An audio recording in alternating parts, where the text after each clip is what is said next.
Hi guys, welcome to the Ren's Point of View podcast. Thank you for those who have followed on the journey so far. And if you just joining the channel, please like, comment, share, and subscribe. We've got massive views outweighing the subscriptions.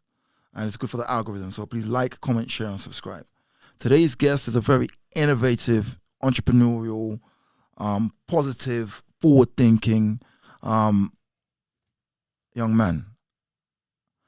We crossed paths, and I've been intrigued from the day I met him, thinking where I met him and what he was doing. I thought, this guy's like he's moving at a different pace than everything else around him. So I thought I need to sit down with him and have a chat with him. Shaquel Kothari. That's correct. Welcome to the Ren's Point of View Thank podcast. you for inviting me. Pleasure. So we're going to start at the beginning, like I do with all guests new to the channel. Where were you born? Mm-hmm. Where are your parents from? And where did you grow up? So I was born in Streatham, St. George's to be accurate, in Tooting. Okay. And my parents are from Barbados and India. Mm-hmm. So most of my young upbringing was in Streatham, Southwest London. Okay. Yeah. What was your upbringing like? My upbringing was actually quite well, actually. Like, I can't say that I grew up in a negative environment. Mm-hmm. Both of my parents had a very good job. Mm-hmm. However, my father, he was an entrepreneur, but he wasn't always around. Mm-hmm. You know what I'm saying? So a lot of my influence was coming around from the local community rather than my actual father. Okay. You understand what I'm saying? Yeah. Yeah, I get that. What was your schooling like? Were you like a grade A student? Did you finish school? Or? Nah, man. Nah, I was terrible. I used to bunk. I used to go Ernest Bevan. Okay. So this was an all-boys school. Okay. And I remember before I went there, they used to, when you're in year 6, like you're just about to hit in secondary school. So like they used to, the scary stories. Like, fam, on the second day of Ernest Bevan, you get punched in the face. Yeah, Do you know what I'm saying? Like you thought it was gonna be a war when we got there, but it really wasn't. Like, do you know what I'm saying? I would say my upbringing was probably, I was misguided, I would say, innit? Because I really wanted to be like my father, who's an entrepreneur. He used to pick me up in like Ferraris and stuff like that. I was like, that was really cool. Yeah. But I didn't know how to get it. Yeah. So the local community, like my brothers at the time, they were the ones that were showing me how to hustle. Get money in. You know what I'm saying? Get money in. So what did your dad do? So he was, to be specific, I couldn't actually tell you, but I know that he was a marketeer. Okay. Right, and I know that he owned a few companies like Principality Group. That was a magazine company. I also know he owned a company called Carbon 8. And right now, he has an art gallery in Budapest. Oh, wow. Yeah. Wow. That's levels. That is levels. Levels, yeah. But in terms of where my influence was, it was just nitpicking at what looked successful. It wasn't him showing me the It wasn't a blueprint. It's more, I've seen it, I want it. That's what success looks like. Figure it out on your own. Yeah. That's the way I took it, which I think is a still good lesson. Of course it is. You get what I'm saying? Because not every kid gets to see a Ferrari. You know what I mean? I never saw a Ferrari as a kid. Yeah. You know what I mean? To sit in a Ferrari as a kid. And to see that your family member is driving you in a Ferrari. That's a big thing. I remember, like, we used to fool. I used to feel so cool with my dad, like, because he's Indian, innit? And I remember, like, we used to drive in a Ferrari and he used to play like One Blood. You know that? Wow, the game, and I used to rule that yo, big, that was big. Yeah, man. Trust me, them days were. Let me ask you a question. When you were a kid, did you in your mind know what you wanted to be in life? Did you know everybody has a dream when they're a kid? Yeah. What was your dream as a kid? What do you see yourself? What do you want to be? Okay. I actually want to do rap. Okay.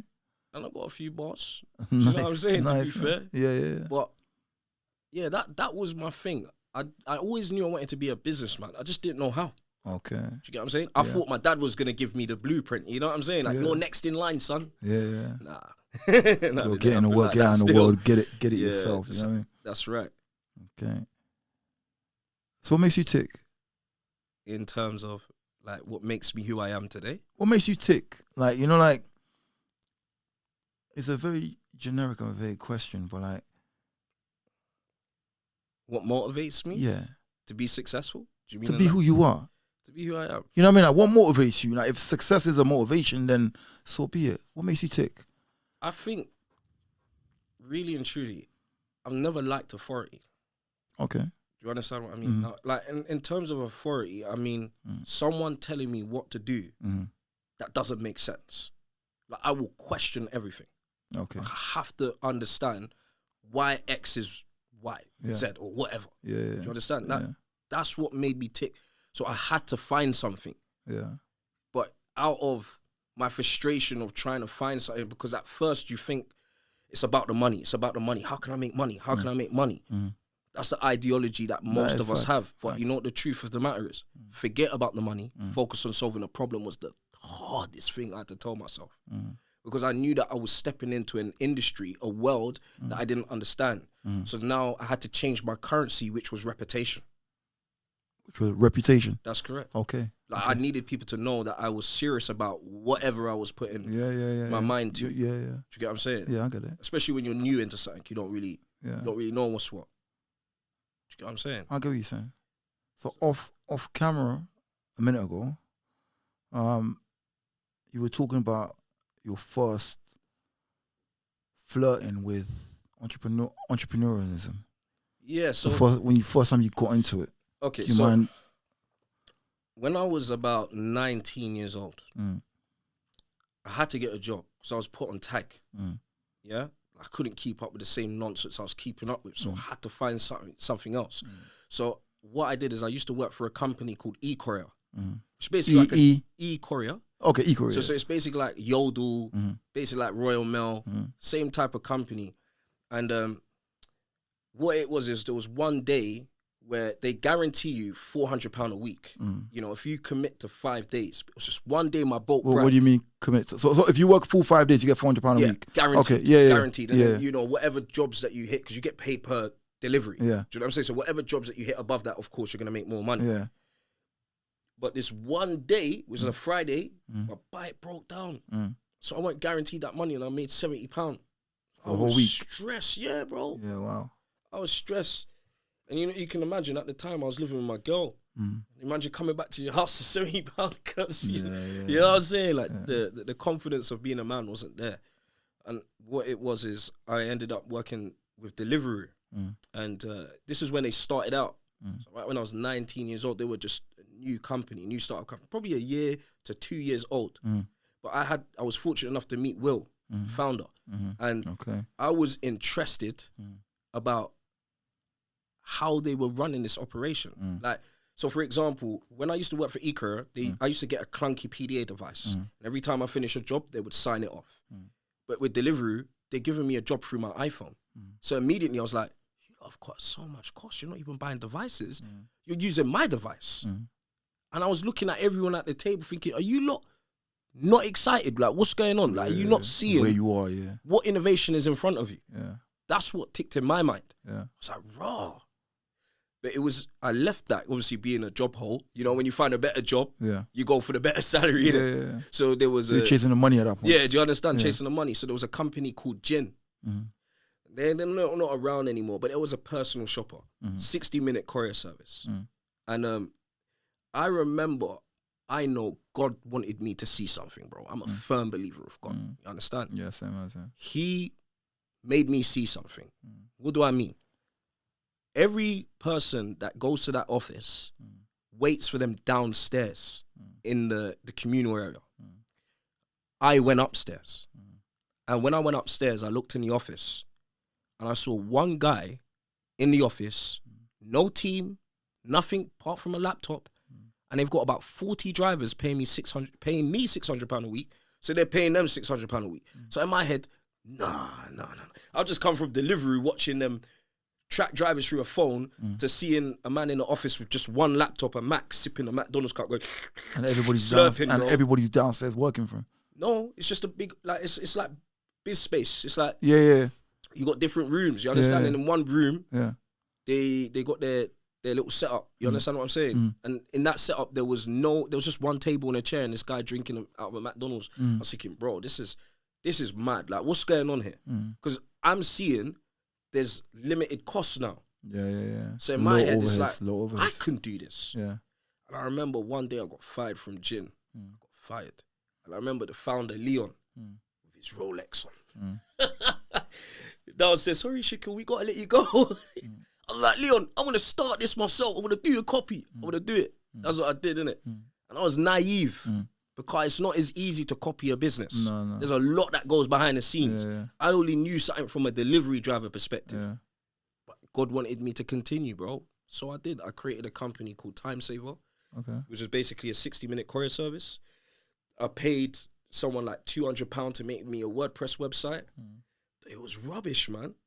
Like, it was seriously rubbish. Like, I remember I wanted it to be like Deliveroo. You know how Deliveroo is just so sophisticated? Like, you could track the driver, you know, like you could see how long your food's going to take and stuff like that.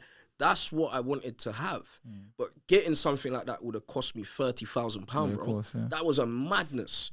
So I remember, like, I must have been scratching my head, like, thinking, oh my days, like, what am I going to do? Like, I really, like, my life can't be done, you know? I can't be done out here. Like, do you know what I mean? There must be something here. And I remember I saw this guy and he was like, I was like, bro, I need a programmer, you know? He's like, yeah, I know someone you should meet. And Edward, yeah, you see that guy there? I love that guy to bitch, you know?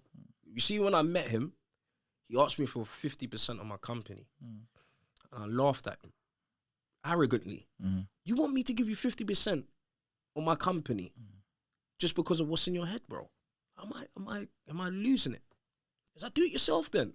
And he showed me what to do. That's when I became a computer programmer. Okay. Do you understand? Because, yeah, I felt the time saver idea, but what I got from that was programming.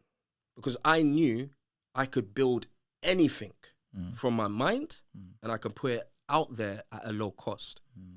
So my journey from programming has been trying to find that right idea. So like, I used to build people websites and I used to get downballed like £300, £400. Like, you do the maths and you're building someone a website. Well, how long does it take you to build a website? Bro, when you're designing people's site, you know, people are like, oh, I don't want that. Don't want this. Yeah, but on average, bro, it will probably work out to you making £1 an hour, bro. When you deep it, fam, because it's taking so long. You've charged not based on your time. You've charged based on what the project was, and because you're trying to build a portfolio, you're cutting yourself short because you think, this is where my reputation is gonna come from. The more people that can say, I built them a great website, then you know that's what's gonna happen. But that didn't really sit well for me. You know, I couldn't see it being scalable. Being self-employed is not scalable for me. Like, I knew that. Like, I'm a lazy person, really, you know. I need to find the shortest way to do something, you know. So, over time, my programming skills got a lot better. But what I decided to do was actually find problems where I could build a SaaS application around. Do you understand? Like a software as a service. That's what I wanted to do. And it took through a lot of failures, like, loads of ideas, phonebiddy.com, which was like a phone repair service.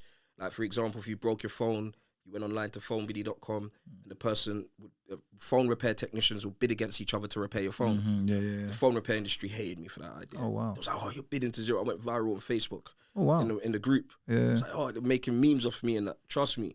But I understood like what the problems were. I built a CRM called Owlmailer, where basically I could type in the industry and the location and it will scrape data from company's house and cross-reference it with LinkedIn. So I could now have a profile of leads that I could cold call.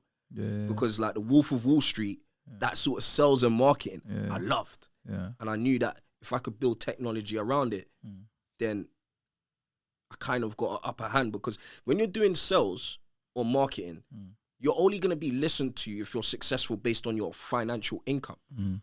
Like, why would I listen to you for sales advice if you ain't made it yet? That's true. Do you understand what I'm saying? But for me, it was like, how can I force my way in to be equal status on that level? And that was data. Because I knew they didn't have that. So now I become the genius. Do you understand what I'm saying? And that's the avenue that I went down. And through there, I worked with, you know, partnered with loads of different people. And I'll tell you one little quick thing, right? I remember we set up a meeting with one person called Paul. And he was a director of Sandler Sales Training, okay? And I remember Sandler Sales Training. Okay. And I remember, because I cold called his company and his wife really liked what I said. So she booked a meeting. He's come into the office now where I was. And I had this young woman called Claudia. she was with me because she literally loved what I built. So she wanted just to be on the ride to see where Shaq's gonna go with this. You know, understand? I felt like a lead. I felt smart in a way. But I remember when he saw me, bro, and I saw his face. He was thinking, "Why the fuck am I here, bro?" That's what he thought. Because my hair was all over the place. It was like, listen, mate, can we just get to the point? You know, like assertive. Like, why? Like, he wants to know why I'm. Listen, mate, just watch the screen and you'll see why. And he watched it and he watched my AI. Literally, because I showed them. So there's something called Selenium, which is browser automation. Okay, and I was actually showing him what it does on the screen. So when I made my AI do it, he was watching it scrape data from Company's House, LinkedIn, and profiling. And he was like, wow. He was like, oh my day, you need to meet the CEO. See how his voice changed now. That's the point I'm making. I knew that with the data, I can now make myself on an equal status level to where when he came in, he weren't treating me like that. Now he's talking about I should meet the CEO. With the guy with crazy hair and skinny as hell. Yeah, never see you coming, innit? Come on. Must have thought I was a chump. Well, that changed very quickly. You can't judge a book by its cover, innit? Yeah, of course, though. But that's the point where I say to people, you really need to forget about the money and focus on solving the problem. Not everyone can be an entrepreneur. It's hard. It is hard, bro. Like, I'm saying it based on the fact that you got to understand that people buy off people. We all know that, right? But we also got to understand that there's two types of businesses, right? There's businesses that are built on trends and businesses are built on solving problems, innit? And I knew that I couldn't really get into that trend sort of thing. So I was really trying to find out, what problems do you have? Like, what can I actually make that you would pay for and thousands of other people would pay for? So that was constantly in my mind. Do you get what I'm saying? But going to the point where I think is more interesting is of course where you actually saw me. Where you saw me. Where I saw you, I got to apologize because you didn't fit the bill. Tell me. When I see you, I thought, this brother's here. Cool. You couldn't have, it didn't even register in my head that you dare to do business with the people that run the show.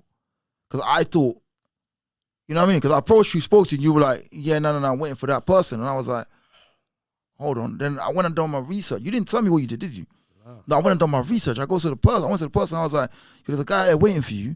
I was like, what's he saying? Like, what's he waiting for? And then he showed me Tracker. And I was like, oh my God. Like, you know, like, never judge a book by its cover. Yeah, and that's why I got to apologize and shake your hand right now. Because when I see you first, I judged the book by its cover. And then but straight away I took your socials because I was like, nah, you know what? You know, you don't see somebody for who they are. That's my bad. Because you shouldn't judge. You know what I mean? No, but don't feel offended by that. Like, you know, I mean, I don't feel offended by that, and you shouldn't feel that in any way. I didn't represent myself properly. That's it. Okay. Just keep it 100, bro. Okay. You saw me in a t-shirt. Yeah. With no. But at the same time, yeah, it's not about representing yourself properly. I think I had a Tracker shirt on. No, but you were there. You know, like if you were white, a tech, you're in tech, but you're white. Yeah. Could I have said that you didn't represent yourself properly there? Can you say what somebody in tech is meant to look like? You're not. You know what I'm saying? Like, so there's no such thing. You were in the space, you were there. Hold on, did you cold call it? Or did they, you know what I mean? So do you know what? It was quite interesting because it's Citygate. Yeah, like, and I'm in 14 of their locations. Yeah, correct. That's amazing. I know. But do you know what was the thing? When I walked past Citygate, I thought, nah, they're too big, you know. They won't do it. But I saw someone on the driveway. I just let me give it a go. So it was this Google card. It didn't look like this. Yeah, There's a lot that has changed since to what it looked like now. Okay. This can literally be bought off the shelf. Like, I'm the first company to have it where it can be sold by someone else in the shop. Okay. But before it was just a card, right? And I walked in there and I was like, hey, I'm sorry to disturb you. My name's Shaquel Kothari. I help businesses get Google reviews and social media followers. Look, if you see right here, if I tap this phone, it takes the customer straight to leave a Google review. It's like, mate, go right in there because they need Google reviews. Go right in there. I'm like, yeah. Okay. Yeah. So the cold call then. Literally. Yeah, but that's what I'm saying. That's pure sales. No, exactly. So you don't have to be. That's what I'm trying to explain. You don't have to be dressed apart if you got the product. True. It's always wise to be dressed apart. Of course. Yeah, it's always be dressed for the occasion. Yeah. But if you've got the product and the right, you know what I mean? If the pitch is right, you can't judge a book by its cover. That's my philosophy. Do you know what the interesting thing is? Mm-hmm. Is that Tracker has actually been out for over a year. Okay. And just to be clear, Tracker's all about tracking print advertising and face-to-face. It gives you data. So what do you mean? What do you mean? What do you mean? Go on. So let's just say, for example, I gave you this Google card. Mm. I gave 5 people Google cards in Citygate. Mm. I know which member of staff has produced the most reviews. Okay. Because I can see what days, what time. Sorry. I can see what days and what time they're using the card. So when I first started Tracker, it was about tracking print advertising. And I told people this, look, you can get loads of leads through print, but people think print is old school, like it doesn't work. Let me give you a basic example. If I pay for an ad on Facebook and I don't get no customers from it, I don't blame Facebook saying it doesn't work. I blame my messaging and I start again because I know people saw my ad. If I put 1,000 leaflets through the door and I don't get no customers, print's old school. That's the problem I'm solving by providing data to show how people engage with that leaflet through the door. Part of Tracker is analytics. That's correct. That's what Tracker is overall. Okay. It was put on a shelf because of that reason, because people didn't understand. It was only till I brought out these cards. They didn't care about Tracker. They cared about Google. When they saw that they can start tracking, that's when they cared about Tracker. Yeah. And now we have over 460 customers using the technology. Wow. Do you know what I'm saying? Yeah, that's intrigued me big time. I don't know how that's gonna work in my life yet, but I'm like you mentioned earlier. I'm gonna get back to you. I'm gonna get back to you. Yeah, that's good. That's good. But to finish off in terms of where the sale with Citygate was that I gave them free Google cards. That's where it started. Oh, you gave free samples? No, they paid for them. For 3? Oh, I thought you said you gave them free. No. Three. So okay, they got 3. Free Google cards. Yeah. They paid for them. Sent them an invoice. And then the area manager got caught of it. And that's when he was like, we want 30. Okay. And then they came back to me and said, yeah, we need another 10. Do you know? And that's where it really kind of took off with them personally. You got more clients, huh? Of course, yeah, you got more. From Pepe. Well, I follow your Insta. Yeah. So I see you again. That's why I want to sit down and talk to you. There's so much more. Because now you said to me it was a cold. It's a cold call. It's a cold pitch. Yeah, cold. You met him cold. Spoke to him. Got on the door. Sat down. Done.